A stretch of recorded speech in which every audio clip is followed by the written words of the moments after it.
here we go. Welcome back. We're going to have Mchan Plays doing our new Super Mario Bros. 2 Warpless. And I am excited for this because it's going to be a new experience for me. Take it away, Mchan. All right. Welcome back, everybody. I'm back again. This time with a different game within the same series. It is New Super Mario Bros. 2, this is as of somewhat recently my favorite speed game. So I'm really excited to be showing this game. And once again, I have Nerd Squared Pretend to Know back again. I'm really excited to have them again. Would you guys like to say hi? Hello. Hello. It's nice to see you all stayed. Alright then. Just like Luigi U, time doesn't start until I start moving on the map. But this time I have to get past a 50-second cutscene instead of a 2-minute cutscene, so I'm just gonna go ahead and just start right now. Alright, so this is New Super Mario Bros. 2 for the Nintendo 3DS. It is the third game in the New Super Mario Bros. Series, with the second game being New Super Mario Bros. 2. And the category that I'm running is Warpless, which is a very simple category where I beat the game without using any warp cannons. Scattered up the overworld map, there are these warp cannons that I can use to skip worlds as well as a large portion of the game. So you get a really short run. Any percent's 26 minutes in this game. Warpless is about twice as long, but you see, the 6 main worlds in the game, so you see more of what the game's about as a speedrun. So, I'm pretty excited for this. Okay, time's about to begin in 3, 2, 1, go! Okay, so, right off the bat, I am going to go slightly out of my way to get star coins, and that's because on the overworld map, there are these star coin signs that you can get past in order to access toad houses or a different part of the map. And for the different parts of the map, they can either be just a shorter path throughout the map or just faster levels in general. And so, over the course of the run, I'm picking up 15 star coins. And the 15 star coins that I get are pretty precise, they're predetermined already. Yeah. Yeah. Another one thing you'll notice there, it's probably not super obvious to anyone who's new to the run, but whenever he hits a flagpole at the end of a level that has a flagpole, he'll want to try to at least hit the flagpole at the mark that gives him 2,000 points. Because by doing that, it'll make the animation go by a bit faster, since Mario and the flag move at different speeds. Yeah, you want them to stop at the same time, and the 2,000 mark just happens to be the part where it saves the most amount of time over just grabbing wherever you want. Okay, so 1-2 was a very straightforward level. We don't get any star coins here, but the next level, 1-3, we're going to be getting the main power-up of the game, which is the Super Leaf. It makes a return from Super Mario Bros. 3, which is a game you're going to be seeing later in the marathon. So the Super Leaf is very busted in this game, as you can turn to a Raccoon Mario, and just like in Mario 3, if you run at full speed, you gain P speed, and you can fly while you have P speed. But what I can do here is I can do this, which is called spin flying, and it is a basic mechanic of the game where I am just mashing run and jump simultaneously in order to preserve my speed. If I'm just flying normally, then I actually lose my horizontal momentum in exchange for vertical height. So that is used quite extensively throughout the run. Yeah, and I would go as far to say that move makes the Raccoon Leaf, or Tanuki Leaf, more broken in this game than in Super Mario Bros. 3. Yeah, it's kind of like the cape in Super Mario World, where you can just fly over most of the level for the most part. There's some pretty cool skips you'll see throughout the run where we abuse spin flying.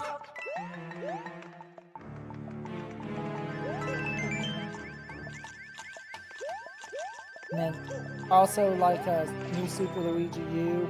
Now that we have this one power up, it's going to be like there's very little reason to get any other power up, and it's what will be used for the majority of the run, if not all of it. So the boss of every tower is Reznor. The way you fight Reznor is exactly how you fight him in Super Mario World. You hit underneath Reznor, and then you pretty much win. In this game, there are some creative ways of fighting Reznor, which you'll be seeing throughout the run here. Coming up here in 1-4, we're going to be getting our 5th star coin, which is going to be enough star coins. It's going to bring us at 5 star coins, so that way we can do the next level. The next level is not going to be 1-5. It is going to be 1-A, because 1-5 is a water level, and if you have an option between a non-water level and a water level, then the non-water level is always faster. So this alone makes getting the star points worth it. Yeah, the swim physics is the same in this game as it was in Luigi U, and so just go faster by going around the level.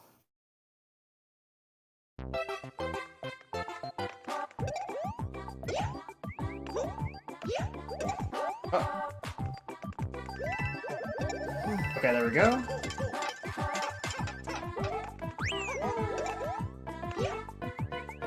It is faster. Normally, you're supposed to. There's a pipe cannon that takes you to that top section, but it is slightly faster to just fly up. And this is where the first split path is. If he went the normal route without taking the gate, you would have to do water level, and swimming is very slow. Yeah, very slow. Okay, 1-Castle. Here we go.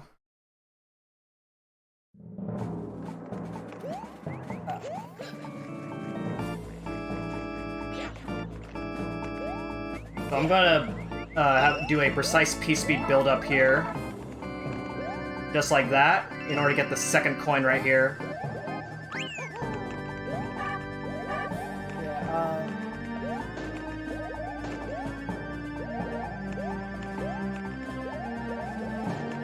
And there are strats with those swinging ropes that you can do.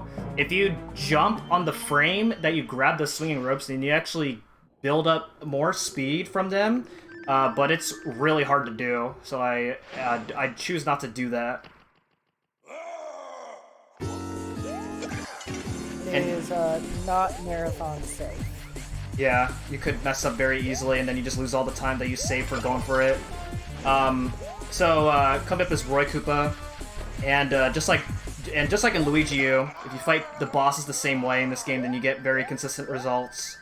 So I just I know exactly where Roy Koopa is going to come out from on his shell to hit him again, and then I just hit him as soon as he comes out. And then a key is going to spawn when you defeat a Koopaling. So I actually fly up to the top of the screen in order to get the key, because the key descends very slowly. So that was the first world. It's a very basic world. But coming up is World 2, where the run starts to get more difficult as there's more harder tricks that we're going to be doing here. Yep. And one thing I want to go ahead and explain right now, you'll notice on the top screen that there's this coin counter. This big selling point of this game, if you've ever played the game at all, is that you're supposed to collect a lot of coins. And the game actually keeps track of that in the counter. The counter, the amount you see right now is the maximum amount it can possibly hold, which is 9,999,999, which takes a very long time to grind for. And he has that max coin counter because after every tower and castle, there will be a prompt where it adds the coins to the counter and then brings the "Do you want to save?" text box. And by having a maxed out coin counter, it completely skips that.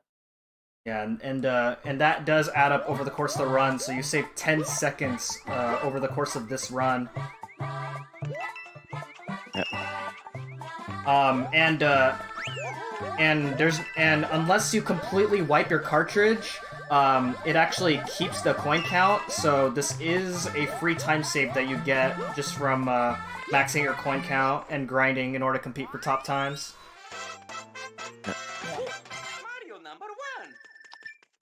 So 2-2 and 2-1 were pretty straightforward levels, but 2-A, which is this next level, not 2-3, is a bit of a crazy level. The beginning is right off the bat really hard, as I have to build up P-speed very precisely, and then try to keep it throughout the level. Yeah, even that last level he just did was kind of crazy, because he just skipped the entire thing by dash flying. So we got the P-speed.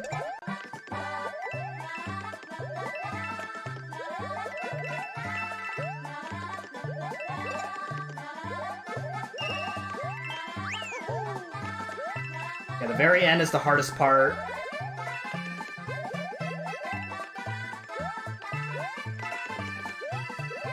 Nice! So that fuzzy can sometimes hit you, and if you do get hit by him, then you're dead.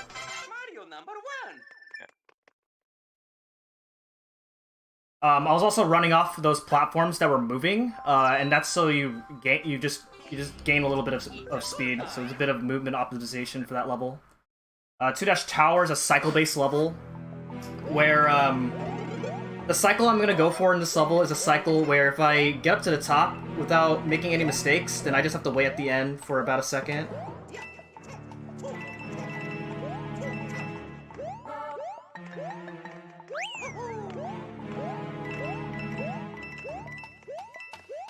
There is a harder cycle that you can make, which does save 6 seconds, but you have to do the same movement that I am doing, but cutting your jumps much tighter. But it's like really hard. Here's a second Reznor fight. As you can see, there's 4 Reznors as opposed to 2 in World 1, so, you know, a little bit harder. Sure.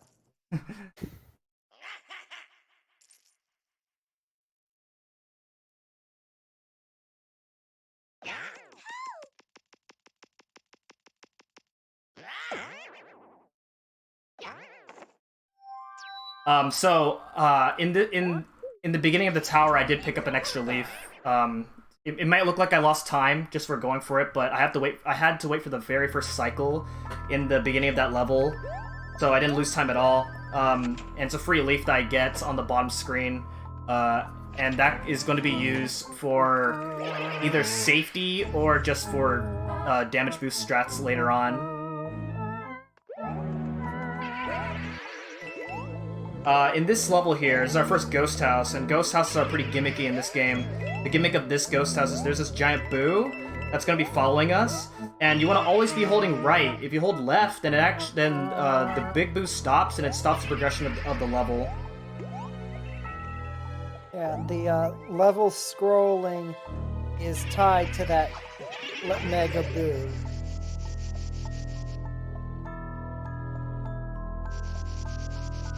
Okay, so this is going to be our first secret exit of the run here, and this secret exit is going to allow us to skip quite a bit of World 2. The 2 levels that we would normally do in the normal route of this world are really difficult. So instead we have the next level, which is 2-B, and it is a hard level in 100%, but since we're not getting we're not getting star coins, or at least we're not getting very many star coins in this run, we just simply fly over everything. Which is going to be quite a common theme in this game.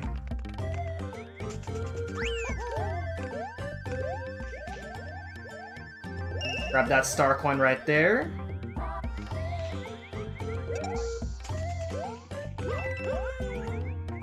There we go. Alright, so coming up in the next level, 2 Castle is going to be our first major skip of the run. So normally it's this giant button that you use to cross the lava, but with precise flying movement, we can skip that entirely.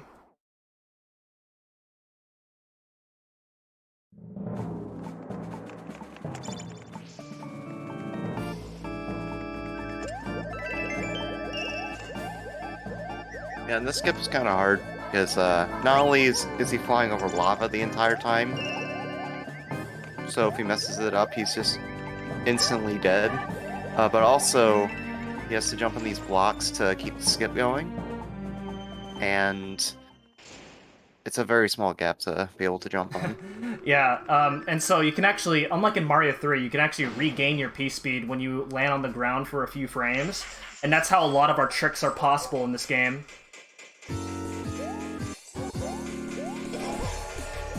So, bitch flower power, eat your heart out. Here's Iggy Koopa.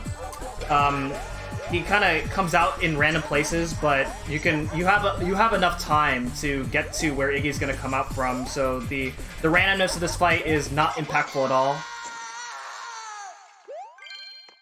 Yeah.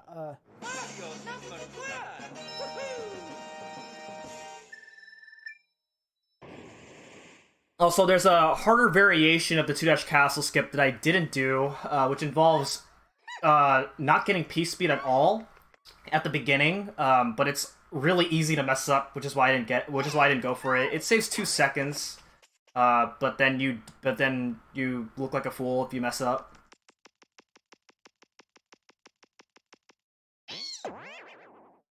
So there we go. That's the first 2 worlds down, and now we have World 3. This is a beach and forest world combined. And this is going to be our first level where we're going to be using a star. So I am going to grab that star right there, and then if I'm fast enough, I can actually chain it with a different star right over here. And chaining stars in this level is nice because trying to get through this level normally without the star is really awkward with all these cheeps flying around.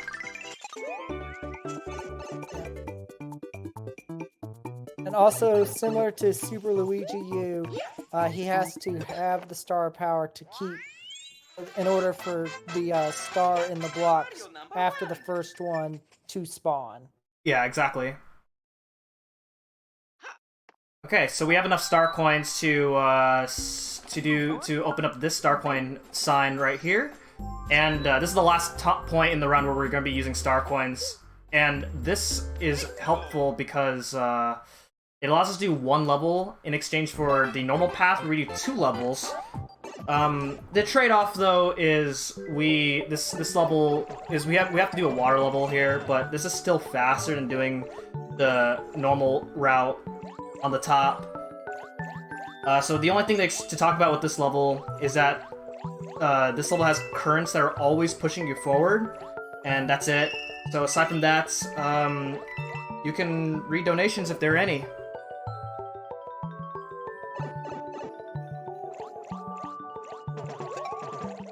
Don't have a donation, but I would like to remind everyone that there are prizes that are ending at 11:59 tonight. There's our USB Super Retro Port adapter, the SNES to USB adapter, and the Nintendo Switch Split Pad Pro Joy-Con controllers for the Switch.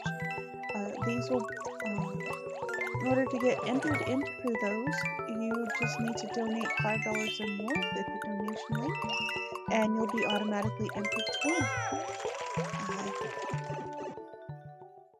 There are also a lot of incentives that are coming up for tomorrow. I suggest you take a look at that list at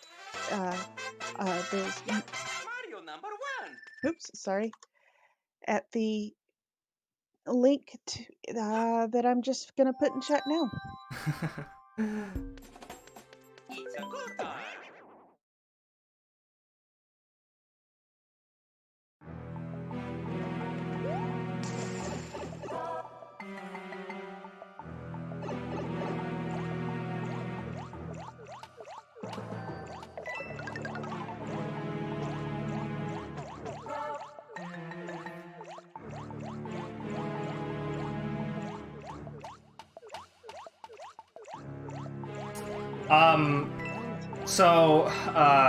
Normally with auto scrollers, you know, people aren't known for like kind of messing around with them, but you kind of don't want to mess around too much with some of these auto scrollers because, as you might have noticed, there's a coin block that's been following me around the whole time on the map, and the coin block spawns every 200,000 points that you accumulated, and in some levels, the coin block can get in your way in very awkward spots. So I'm trying to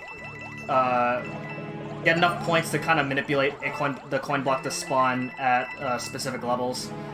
What the coin block will do, I have it right now, is when you're moving around, you get a bunch of coins, and so that's nice if you want to get like 1-ups or something like that.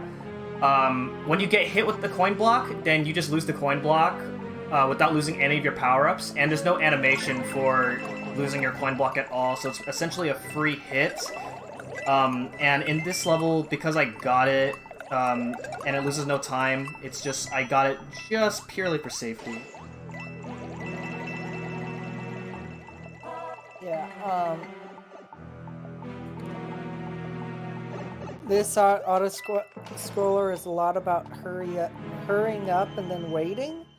However, though, you do have to pay a lot of attention as you push through because, like, those dry fish can come out of at a different speed, or the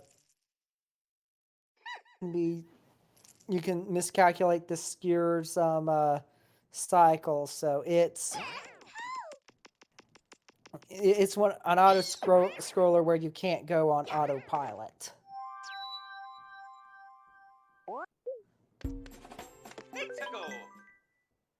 I mean, you'll notice right there they did some bit of off-screen platforming to get into that pipe.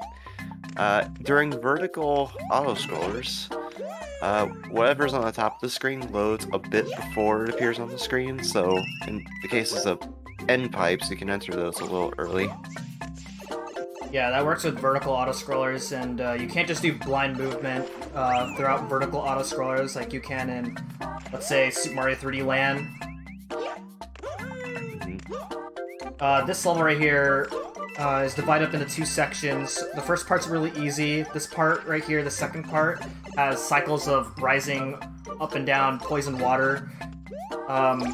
There is a bit of a hard strat that you can do, but it's like really risky, really easy to mess up, so I didn't go for it. It doesn't lose that much time. This is also the level where if you're interested in maxing out your coin count in order to compete and for top times, then this is the best level to do that.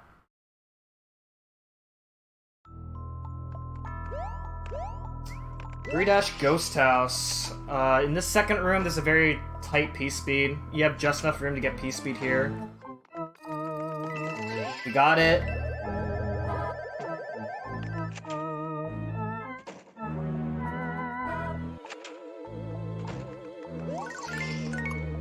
Then I just, at a certain time right here, just fall off that platform without having to wait for it to go all the way down.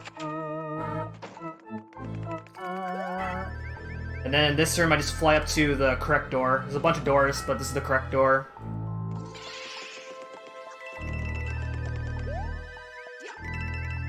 And then I turn left here so I can get this boo to move out of my way as I get into this part right here. And I tail swipe the blocks there so that way I can get to the secret exit. And this secret exit is going to allow us to skip a level. And that level is a water level, so you save a lot of time. This way.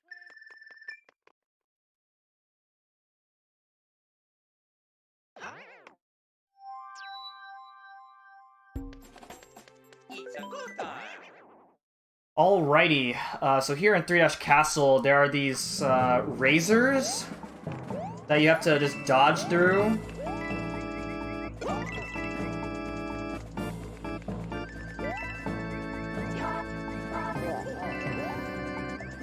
One thing about the NSMB series that does not carry over from Super Mario World or Super Mario Maker is you cannot spin jump on nearly as many things as you think you can. Yeah, there's no spin jumping at all in this game. Also, what I just did there in the second room is I did a really precise early P-speed build-up, and that's not as easy as I made it look. But that allows me to save a second in this room. As the very first giant razor that you saw me fly over is the razor that I would have to avoid without that P-speed.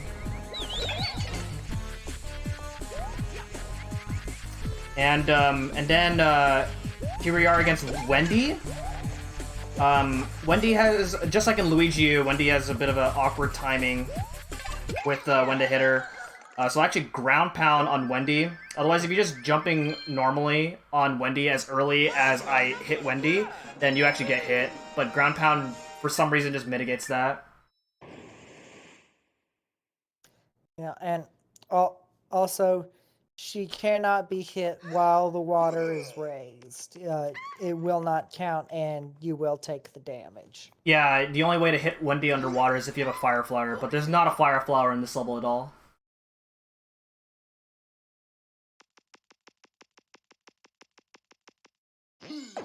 Alright, World 4 is the shortest world in the run. Even though it may not look like it, it's actually funny that this is the shortest world to run, because when you're doing this world normally, it's actually the longest world in the run, because there's actually the most amount of levels. But there's a secret exit that we take here in World 4 that skips a lot of it. So what becomes the longest world becomes the shortest world. There's not very many categories where you see a lot of World 4. It's either in 100% or there's another Warpless category called No Secret Exits, which is exactly what it sounds like. You beat the game without using any secret exits. It's 10 minutes slower than Warpless, but not very many people run it because it's too similar to Warpless. It's a good time. 4-Ghost House is another level where there are these like moving walls. You just kind of have to follow along with it. So if there's any donations or if the host wants to say anything, this now would be a good time.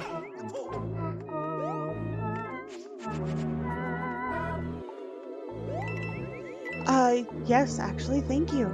I would like to point out that the prizes that I mentioned earlier have unfortunately ended 20 minutes ago. But we do have some great Super Metroid Pearlers coming up that the entry for those ends tomorrow night at, well, I guess tonight. Wow. It's getting late. At 7:30 It's 7:34, excuse me. Can't say the word for it. And then there's some Super Mario Brothers Pearlers that ends at 9:38. And those are sweet. Those are Super Mario Brothers 1 Pearlers. Again, entering to win these prizes is just a $5 donation to No Kids Hungry. And a reminder that No Kid Hungry is an organization dedicated to providing meals for children in need, as well as supporting food banks and community groups that serve the areas hardest hit. There is a way to find out more, or find a charity place near you that is supported by No Kids Hungry at their website. It's nokidhungry.org. Thank you. Okay. I got the secret exit in 4-Ghosts, which is going to allow us to do 4-B, and then after 4-B is a warp pipe that takes us to straight to the castle. So we just skip a ton of World 4, including the tower. This level is pretty straightforward. Just try to avoid the amps. If you get hit by the amp, by any of the amps, you lose a lot of time because it's a long animation, as well as you lose your power-up. And that's really all there's to say for this level. The next level, 4-Castle, is the level where I'm gonna be using the coin block that's been following me around, and that's for slight damage boost that just saves a second without having to wait for a fire bar, as well as the first introduction to roulette blocks. So roulette blocks are blocks that contain any power up, but it rolls in a cycle. And if I get there at a precise cycle, then I know what item I'm going to get from the roulette block. So in this case, I want a star from this roulette block. So I hit the stair step in order to manipulate a star from that roulette block, and then I use it to basically go through all of these obstacles here.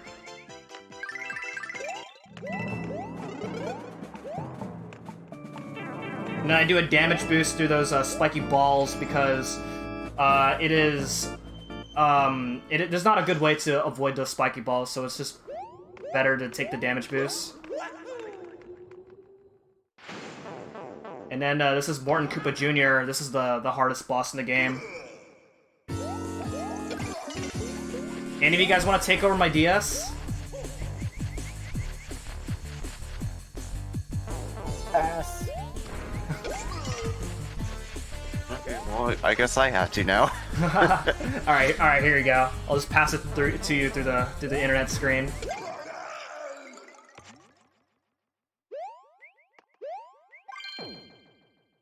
Mario #1. Woohoo!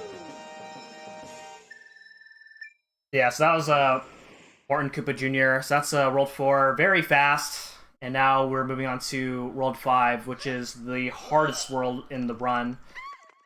It is a short world, just like World 4, but all 4 levels they all have ways where you can lose a significant amount of time if you mess up. So hopefully it doesn't happen. And because World 5 is so short, we also skip the tower, which is fortunate because the tower actually features a pretty difficult skip. So starting up in 5-1, we have these tight ropes that we just try not to run on too much. And then this is a pretty tough secret exit to find because it's behind this hidden vine block right here. And then followed that by another hidden block right here. Kind of messed up there, but yeah, so very difficult secret exit to find casually.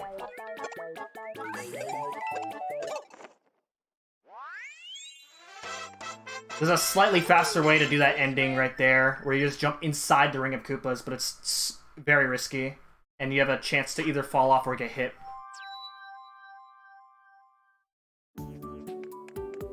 It's 5- Ghost House is very difficult. This is my least favorite Ghost House.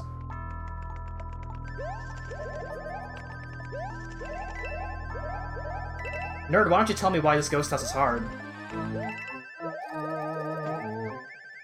Yeah, so to get in, well, first of all, there's a lot of these bats, and to get to the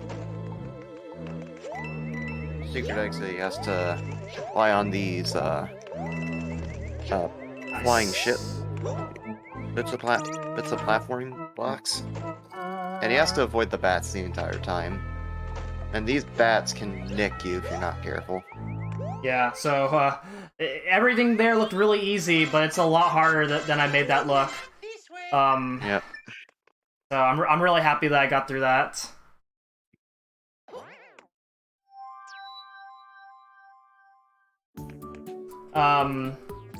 Okay, 5-A is a coin ship level where, you know, the objective of this level is to get a bunch of coins. These coin rings will turn these Koopa Troopas into gold Koopas, and when you throw their shell around, then a trail of coins appears. So this is a really nice level to, you know, get a bunch of coins. So, like, you know, in 100% you can, you know, rack up on lives, but that's really all this level has going. So, you know, if the host wants to say more things, then this would be a good time. Very perfect time, actually. Great! I'm just looking over the incentives here, and it turns out that we have an incentive coming up at 3:20 a.m. for Neptunia Reverse. It's a language bid war between English and Japanese for the game, and nobody has bid on it yet. they're both still up for grabs. So right now, if you get your donation in and have it go toward the bid war for Neptunia Reverse language, you can determine what language the game is going to be played in. Again, that is coming up at 3:20 a.m.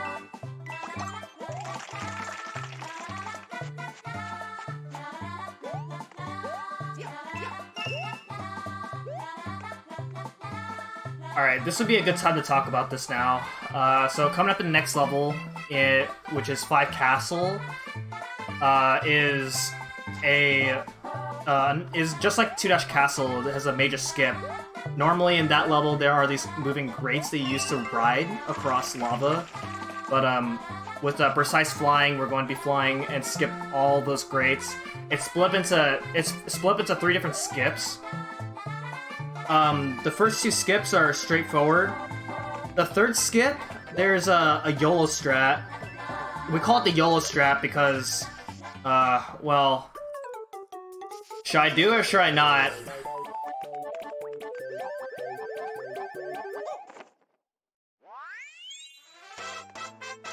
For it, YOLO. Huh? This run's really good so far. I don't know if I want to ruin this run.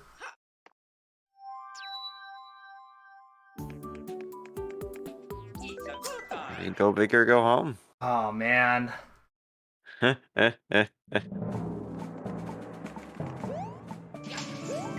we go.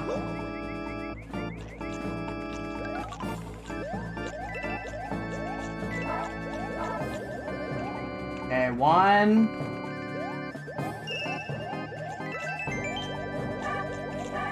That's 2.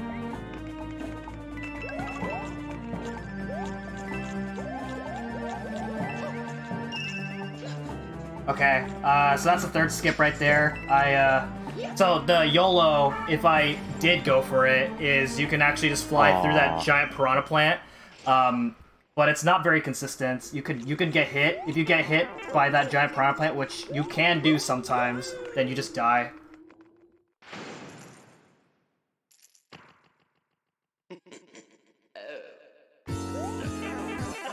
Nice. Okay, so what I did there is, if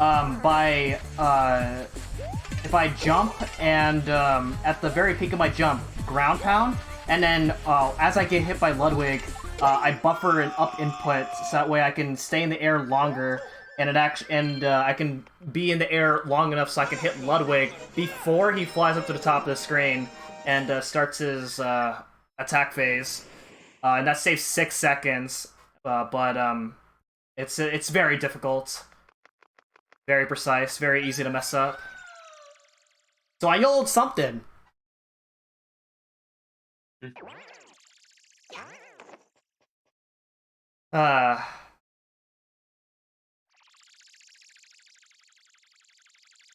Alright, World 6, the final world of the run here. Starting off in the first level, 6-1. 6-1 has these falling meteors that are normally random, but we move so fast in this level that we don't really worry about it at all.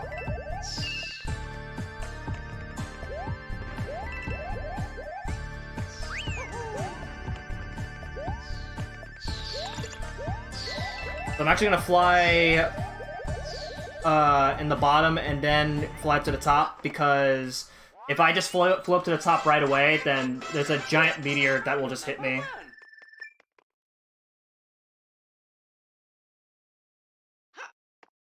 Okay, so that climb block that I picked up in 5-A for free, and I manipulated my points so that way it doesn't spawn in 6-Ghost House, otherwise the climb block will be right in my way as I do this level. This level is a very complex ghost house because there's these like rooms that like look very similar to each other. But obviously when you speedrun this game multiple times, then you know exactly where to go in this level.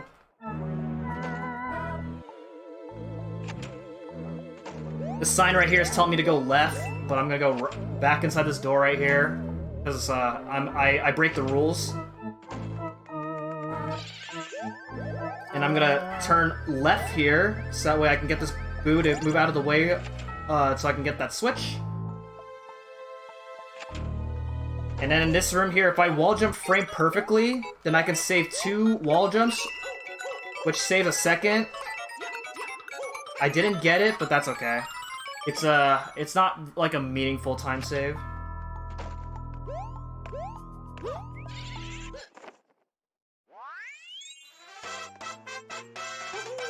This way.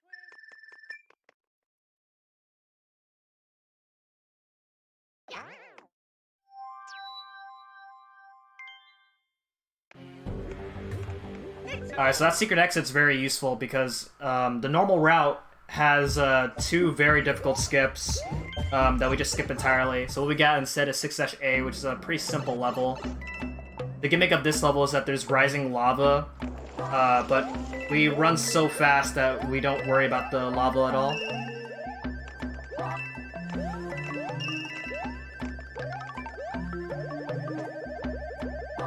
Fly up over here. That saves climbing that platform.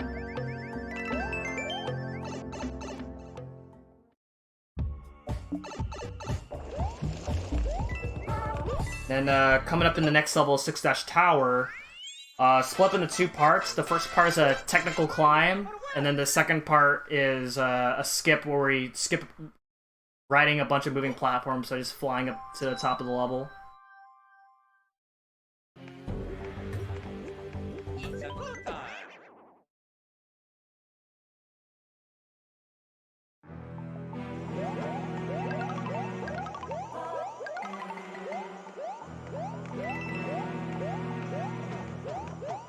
Uh-oh. Ah, okay. Okay, a little bit of a hiccup there, but not punished. The most important thing is you don't lose your leaf.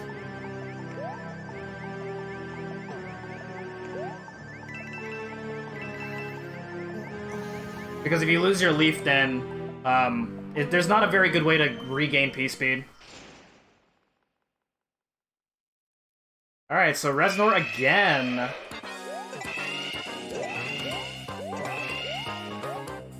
Okay, there we go. Something to note about Reznor, even though this is the last one, is that Reznor has a very small chance of shooting a fireball, and when he does it can sometimes be an issue. So that's one of the very few instances of RNG that you worry about, but because the chance of that is so low, it's usually always in the back of your mind.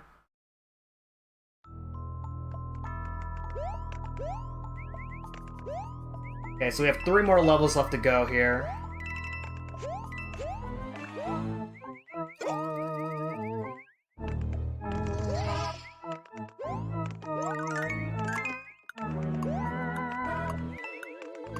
Okay, nice. It's a very difficult P-Speed to build up there. You have just enough space right at the very end of the level there in order to build up P-Speed. And that saves a second over the other way of building up P-Speed, which is to set up P-Speed right in the beginning of the level.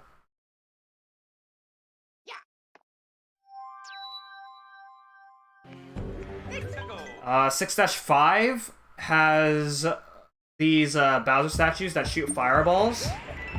And there are 2 parts where there's a ton of stuff that gets in your way. So what I do is I set up triple jumps. And triple jumps are higher than a normal jump. And that's enough height to basically clear all those gaps. What I do in order to make setting up triple jumps easier is when I'm fluttering, it actually stores my first jump. So you can actually chain a bunch of double jumps by doing it this way. Which is how triple jumps are pretty easy to set up in this level.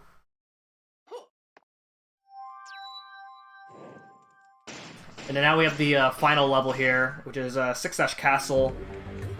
6-Castle is full of a bunch of things that we've been doing in this run so far.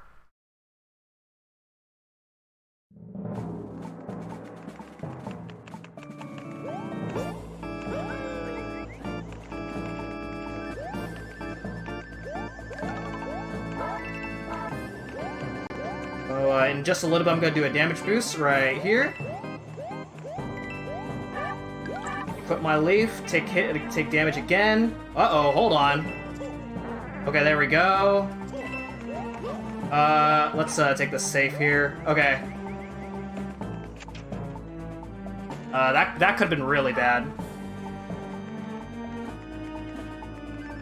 So normally in this room, you're supposed to ride this giant block snake across the room, but we can just fly up here. And then this room is very crazy because we have these Koopalings, and what they're gonna do is they're gonna do a flash attack, and if you are in the way of their flash attack, then you get stoned. And as you can see, there's a lot of places in this room where if you get stoned, then you're probably dead. So you want to always be behind these walls to avoid their flash attack entirely.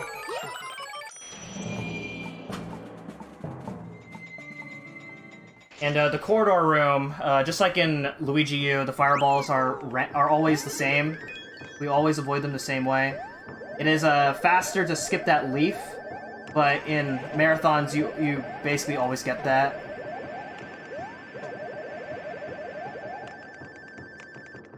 Now we have Bowser. Very difficult fight. Let's see if I get this.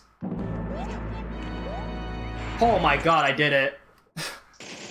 Nice. That jump is actually, that jump is actually precise. If you jump too early, you get knocked back. If you jump too late, then you'll get hit, but you'll still clear the jump over Bowser. But wait, what's this? I thought we saved the princess.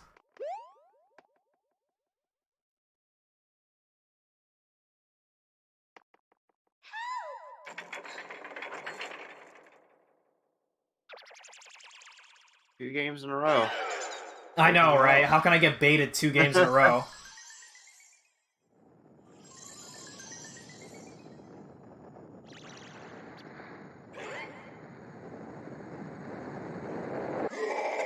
Oh my god, he's back. How do they do this every single time? Okay, the escape sequence. We just basically go up to the top, and Bowser is going to be swiping a bunch of times. So, in order to get to... There's actually some optimization in this escape sequence, despite this being an auto-scroller.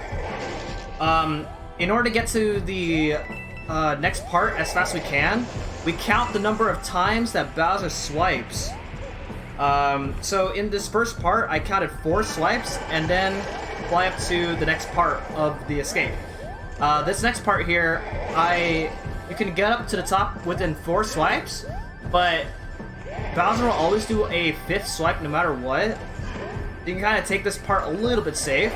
It is possible to do this escape sequence without the leaf, and you can get up there in just as optimally, but it is much easier to have the super leaf.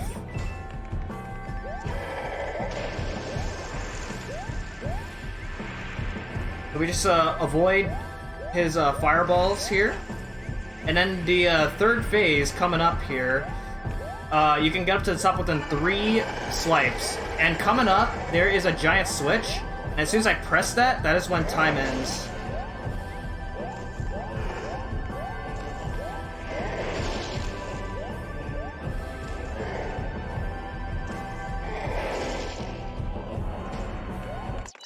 Time. Okay, what do we got? 47:08? Okay, very good run. Not quite sub 47. Not quite. I mean, there were some mistakes that I made, so not too surprised Yeah. I got that.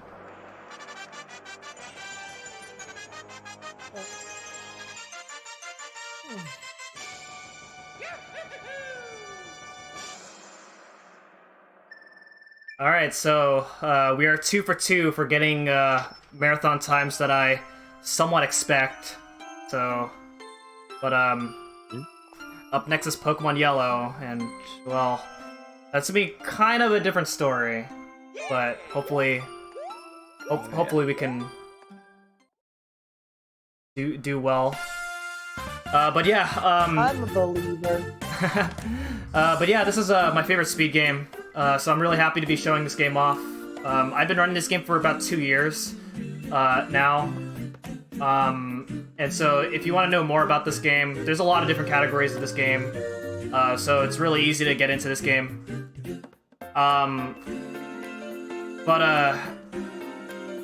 But yeah, I stream this game very often. So if you're interested in learning more about this game, you can definitely come to my stream. Yeah, thank you, Pretend to Know and Nerd Squared for hanging out with me throughout this game and New Super Luigi U. It was a lot of fun. My pleasure. Thank y'all for having me as well. And yeah, Nerd, you have anything to say before we move on? No, I don't think I have anything in mind. Okay. So yeah, there's not much else to say. Really happy with this game, with how my runs have been going so far. We still have one more game left, and I will see you guys on the next game, where I'm gonna actually have a different commentator for the next game. So thanks for watching, and I will see you guys in a few minutes with Pokemon Yellow.